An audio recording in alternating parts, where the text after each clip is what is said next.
Hi friends, welcome to Telugu bachelors kitchen. ఈరోజు మనం గోరు చిక్కుడుకాయ కూర చేసుకుంటున్నామండి.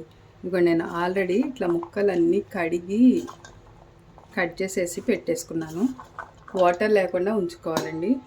తర్వాత దీనికి కావాల్సింది జస్ట్ ఒక ఉల్లిపాయ, పచ్చిమిరపకాయ. ఉల్లిపాయ మాత్రం మర్చిపోకుండా ఇదిగోండి ఇంత వెడల్పుగానే కట్ చేసుకోవాలి.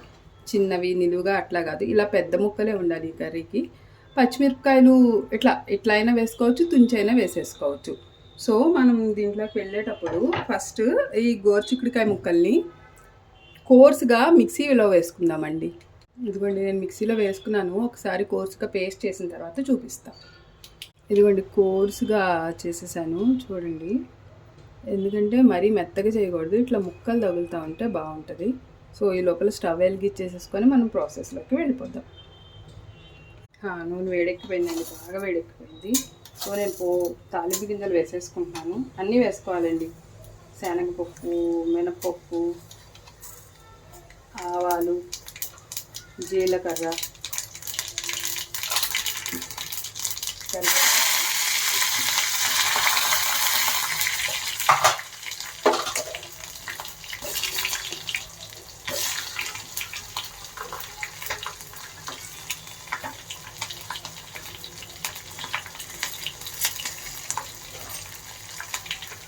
ఉల్లిపాయలు మరీ బాగా వేగకూడదండి, కొంచెం జస్ట్ కలర్ మారితే చాలు.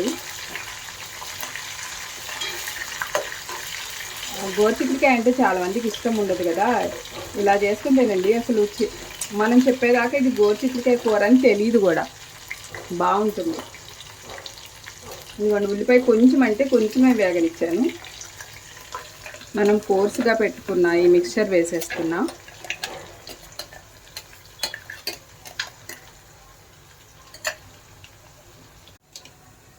వేసేసుకున్నానండి. ఇప్పుడు మనం దీనికి కావాల్సినవి ఏం లేదు.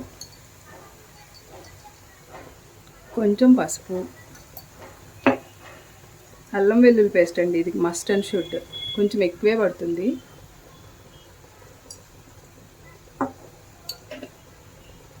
అండ్ ధనియాల పౌడరు,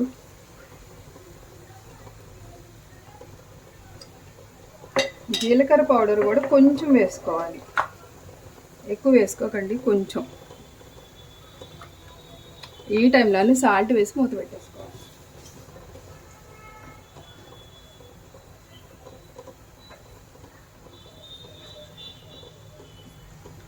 సాల్ట్ మళ్ళీ చూసుకొని వేసుకోవచ్చు.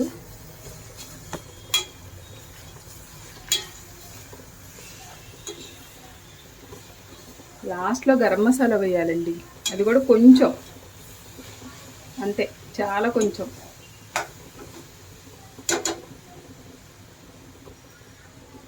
ఇది కొంచెం మగ్గిన తర్వాత దగ్గరికి అయ్యాక చూసుకుందాం.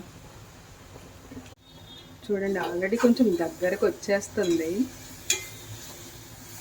ఇంకొక 5 మినిట్స్లో అయిపోతుందండి. కొంచెం బాగా దగ్గరికి రావాలన్నమాట. మూత పెట్టేసుకొని ఉంచుకొని మధ్య మధ్యలో తిప్పుకుంటాం మాత్రం మర్చిపోకూడదు, మళ్ళీ అడుగు పట్టేస్తుంది కదా. మధ్య మధ్యలో ఇలా కలుపుతూ ఉండాలండి. మొత్తం బాగా డీప్ ఫ్రై లాగా వచ్చేస్తుంది. అలానే డీప్ ఫ్రై అని కలుపుకుంటానికి కూడా బాగుంటుంది. రసంలో అయితే ఇంకా సూపర్ ఉంటుంది. కొంచెం అసలు మనం తినేటప్పుడు ఇది గోరుచిక్కుడుకాయని ఎవరైనా చెప్తేనే తెలుస్తుంది. ఆల్మోస్ట్ అయిపోయిందండి కూర. కొంచెం అంటే కొంచెం గరం మసాలా వేసుకోవాలి. నేనేం గరం మసాలా చేసి పెట్టుకోను, సో ఎప్పుడన్నా వాడతాను కాబట్టి తెచ్చి పెట్టేసుకుంటా అండి. చాలా కొంచెం.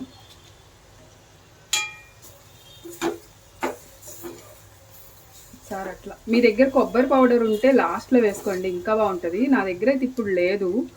కొబ్బరి పౌడర్ అంటే ఎండు కొబ్బరి పౌడర్ వేసుకోండి.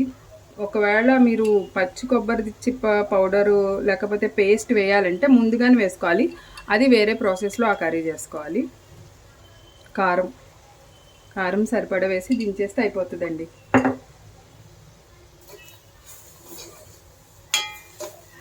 ఈ కారం నేను వేయగానే దించేస్తాను, ఎందుకంటే మా సైడు ఈ కారం చేసేటప్పుడు ఎండుమిర్చి ఆల్రెడీ డ్రై రోస్ట్ చేస్తారు.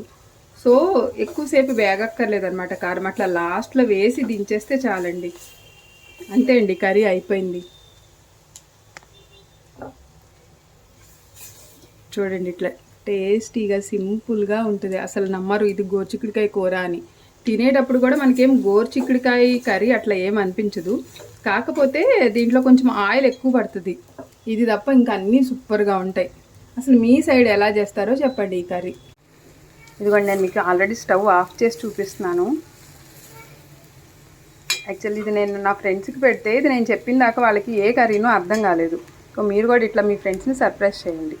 అండ్ మీ సైడ్ ఎలా చేస్తారో చెప్పండి. తర్వాత నేనేమైనా కరెక్ట్ చేసుకోవాలో మర్చిపోకుండా కామెంట్ చేయండి. Thank you for watching.